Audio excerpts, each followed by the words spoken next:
बिस्मिल्लाहिर्रहमानिर्रहीम। अस्सलामुअलैकुम नाज़रीन कराम, नई वीडियो में आपको खुश आमदीद कहते हैं। आप जानते हैं कि आज इमरान खान इस्लामाबाद पहुंचे। सबसे पहले वो जुडिशल कॉम्प्लेक्स गए और जुडिशल कॉम्प्लेक्स के अंदर गए लीगल प्रोसेस करवाने के बाद वो इस्लामाबाद हाई कोर्ट पहुंचे। इस दौरान उनकी अहलिया बुशरा बीबी भी उनके साथ मौजूद थी। एहतसाब अदालत में आज इस हवाले से जो कुछ हुआ मैं उस पर बात करूंगा, लेकिन आज मनाजिर बड़े काबिल दीद थे। लगता है वो ताकतवर जो इमरान खान को आइसोलेट करने की कोशिश कर रहे थे, जो डराया धमकाया गया लोगों को कि आप मत आएं, ये हो जाएगा वो हो जाएगा।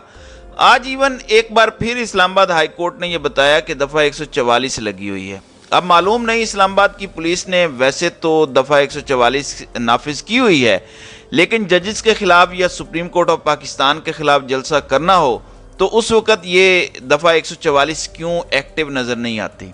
तो इमरान खान जुडिशल कॉम्प्लेक्स पहुंचे, उसके बाद इस्लामाबाद हाई कोर्ट पहुंचे। सिक्योरिटी के इंतहाई सख्त इंतजाम थे। ये इस्लामाबाद हाई कोर्ट की नई बिल्डिंग थी, ये वो वाली बिल्डिंग नहीं थी जहां पर शीशे वगैरह टूटे थे और खान को गिरफ्तार किया गया था। इमरान खान आज पूरी ताकत के साथ वहां पहुंचे। पूरा मीडिया उनको कवर कर रहा था, डिजिटल मीडिया उनको कवर कर रहा था। पता नहीं ये कौन है जो ये समझते हैं कि इमरान खान सियासत के अंदर इररेलीवेंट हो गए हैं। कल वो जब लाहौर हाई कोर्ट आए थे उनके हक में नारे लग रहे थे। आज फिर इमरान खान जिंदाबाद के नारे हमें सुनाई दिए जब इमरान खान इस्लामाबाद हाई कोर्ट में गाड़ी से निकलकर अंदर गए, जिसके बाद उन्होंने बायोमेट्रिक करवाई। लेकिन वहां पर इमरान खान का जो खड़ाक है वो सबसे बड़ी खबर है। इमरान खान ने वो खामोशी इस्लामाबाद पहुंचकर तोड़ी है। हमारे एक सहाफ़ी दोस्त ने खबर ब्रेक की थी और और मैंने आपको पहुंचाई थी कि जो कानून आया है रिव्यू वाला, इस पर इमरान खान सदर आरिफ अलवी से नाराज हो गए हैं और फिर यह भी कहा कि शायद इमरान खान को आइसोलेट किया गया है, थोड़ा सा डराया जा रहा है, शायद वो पीछे हट जाएं, शायद वो अपना थोड़ा स्टांस जो है वो तब्दील कर लें। लेकिन आज ऐसा कुछ नज़र नहीं आया। सबसे पहले इमरान खान ने सदर आरिफ अलवी के हवाले से जब उनसे पूछा गया कि क्या ये बात दुरुस्त है कि आप दोनों के दरमियान नाराज़गी है और एक दूसरे से बातचीत नहीं हो रही, उस पर इमरान खान ने कहा कि नहीं, कोई किसी किस्म की नाराज़गी नहीं है। और साथ ही उन्होंने कहा कि देखें, मुझे इस बात का अंदाज़ा है कि अगर सदर आरिफ अलवी इस पर दस्तखत ना भी करते तो अगले 2 दिन में यह कानून बन जाना था। तो ये बात दुरुस्त नहीं है कि मेरा उनसे राब्ता नहीं है। फिर उन्होंने इलेक्शन के हवाले से गुफ्तगू की और कहा कि इलेक्शन के अलावा कोई चारा नहीं है, यानी कोई मुतबादिल गुफ्तगू नहीं की। कहा कि इलेक्शन के अलावा कोई चारा नहीं है और हमने मुल्क की खातिर मुज़ाकरात की दावत दी है और इसके अंदर कोई किसी किस्म का ज़ाती फ़ायदा या नुकसान नहीं है। इस दौरान नाज़रीन कराम, इमरान खान अच्छे खासे खुशगवार मूड में दिखाई दिए, कोई परेशान नहीं थे।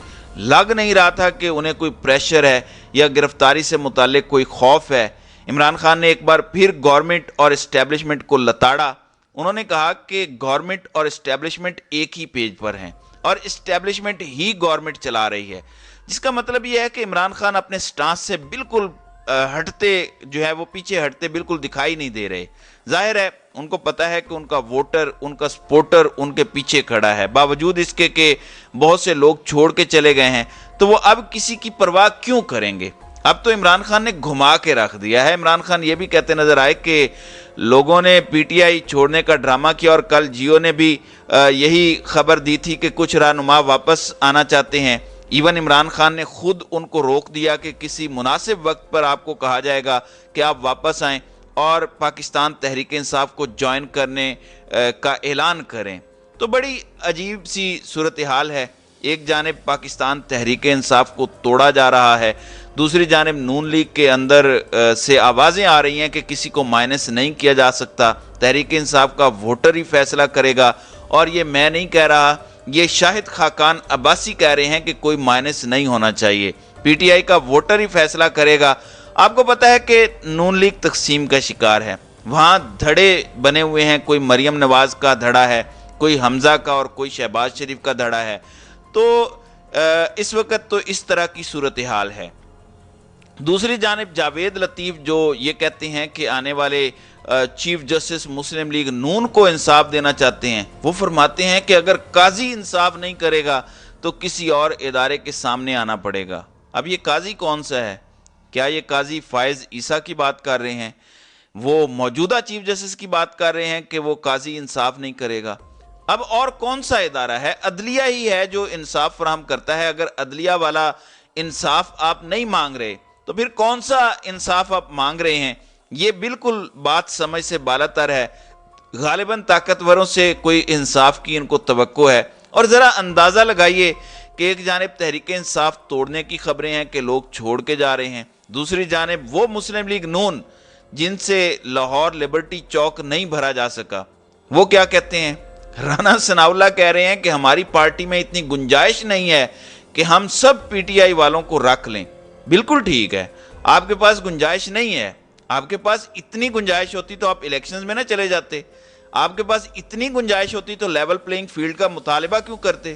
آپ کے پاس اتنی گنجائش ہوتی تو آپ کہتے کہ آئیں سیاسی مقابلہ کرتے ہیں اور دیگر غیر سیاسی طاقتوں کے ساتھ مل کر آپ یہ سارا کھیل نہ رچاتے۔ اچھا، ایک اور بات میں آپ کو بتانا چاہتا ہوں، یہ جو ساری ڈیولپمنٹس ہوئی ہیں اس پر عمران خان نے انڈیپینڈنٹ اردو کو انٹرویو بھی دیا اور ٹویٹس بھی کیے، جس میں وہ کہتے ہیں کہ پاکستان میں قانون نام کی کوئی چیز نہیں ہے اور نیم مارشل لا پاکستان میں لگ چکا ہے۔ پی ٹی آئی کو الیکٹیبلز کی ضرورت نہیں ہے، ہمارا سب سے بڑا ووٹ بینک ہے اور لوگوں کے آنے جانے سے کوئی فرق نہیں پڑتا۔ اب دوسری بڑی ڈیولپمنٹ سپریم کورٹ کے حوالے سے ہے۔ سپریم کورٹ کے سامنے آج 5 رکنی بینچ آڈیو لیکس سن رہا تھا۔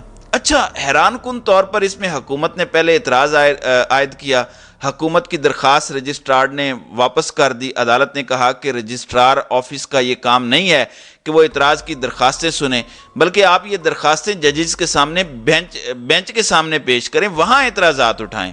یہاں تک تو بات ٹھیک تھی، لیکن وہ آڈیو لیکس کمیشن جس کے اندر قاضی فائز عیسیٰ تھے، حیران کن طور پر انہوں نے بھی اس بینچ اور ججز پر اعتراضات اٹھا دیے ہیں۔ یعنی اس معاملے میں حکومت اور جسٹس قاضی فائز عیسیٰ جو آڈیو لیکس کمیشن کے سربراہ ہیں، وہ ایک پیج پر دکھائی دیتے ہیں۔ انہوں نے کہا کہ جی یہ مناسب نہیں ہے کہ یہ بینچ اس کیس کی سماعت کرے۔ دوسری جانب سپریم جوڈیشل کونسل میں جسٹس مظاہر علی اکبر نقوی کے خلاف کارروائی شروع کر دی گئی ہے۔ آپ کو پتہ ہے کہ chief justice Amrita Bandial supreme judicial council کے سربراہ ہیں اور ان کے ساتھ قاضی فائز عیسیٰ اور سردار طارق مسعود یعنی 2 موسٹ سینئر ججز ہیں، وہ بھی اس کونسل کا حصہ ہیں۔ پھر سندھ ہائی کورٹ کے جسٹس محمد علی شیخ جو ہیں اور لاہور ہائی کورٹ کے جسٹس امیر علی بھٹی بھی اس سپریم جوڈیشل کونسل کا حصہ ہیں۔ پہلے نمبر پر ارکان کو یہ معاملہ بھیجا جاتا ہے تاکہ وہ جائزہ لے اور پھر کارروائی کا آغاز کیا جاتا ہے۔ اب دیکھنا یہ ہے کہ آگے کیا ہوتا ہے۔ اب کیونکہ حکومت بار بار دباؤ بڑھا رہی ہے، حکومت یہ چاہتی ہے کہ چیف جسٹس امرتا بندیال کام نہ کر سکیں، تو اب اگلا کام کیا کیا گیا ہے؟ اگلا کام یہ ہے کہ اس کمیشن پر حکومت کا اعتراض تو تھا ہی، حکومت کے اعتراض کے بعد جب آڈیو کمیشن بھی اعتراض اٹھا دے گا تو پھر معاملہ کیا ہوگا؟ آج بہت سارے لوگ کہہ رہے ہیں کہ جناب ان تینوں ججز پر بہت زیادہ اعتراض ہے، شاید بینچ ہی ٹوٹ جائے۔ آج 5 منٹ بھی عدالت اس کیس کی سماعت نہیں کر سکی اور عدالت نے دوسرے لفظوں میں بغیر کوئی پیش رفت کیے، بغیر معاملات کو آگے بڑھائے سماعت 1 ہفتے کے لیے ملتوی کر دی ہے۔ دوسرے لفظوں میں حکومت یا آڈیو لیکس کمیشن یا باقی جو ہیں وہ اپنا دباؤ بڑھانے میں کامیاب نظر آئے ہیں، جبکہ عدالت نے فی الحال خود کو ریسکیو کرنے میں بہتری سمجھی ہے۔ اور یہ ایک سنجیدہ میٹر ہے کہ جب آپ اعتراض کر دیں تو کیا ہوگا۔ چیف جسٹس نے کہا کہ ہم حکومت کو بھی سنیں گے، باقی جو لوگ اعتراضات اٹھا رہے ہیں ان کو بھی آئندہ ہفتے سنیں گے۔ تو لگتا ہے کہ چیف جسٹس امرتا بندیال دباؤ کا پوری طرح شکار ہیں۔ الیکشن کے معاملات بھی ہمارے سامنے ہیں، کمیشن کے حوالے سے موجودہ صورتحال بھی کسی سے ڈھکی چھپی نہیں ہے۔ کل عمران خان نے بھی کہا تھا، گو انہوں نے نام نہیں لیا کہ وہ سپریم کورٹ کے ججز کی بات کر رہے ہیں یا ہائی کورٹ کے ججز کی یا لوئر جوڈیشری کی بات کر رہے ہیں۔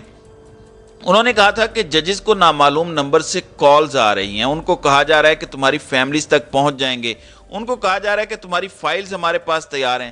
ظاہر ہے انسان ہے، انسان کس حد تک ریزسٹ کر سکتا ہے یہ ہم سب بڑے اچھے سے جانتے ہیں، تو یہ ایک کمزوری ہمیں نظر آ رہی ہے۔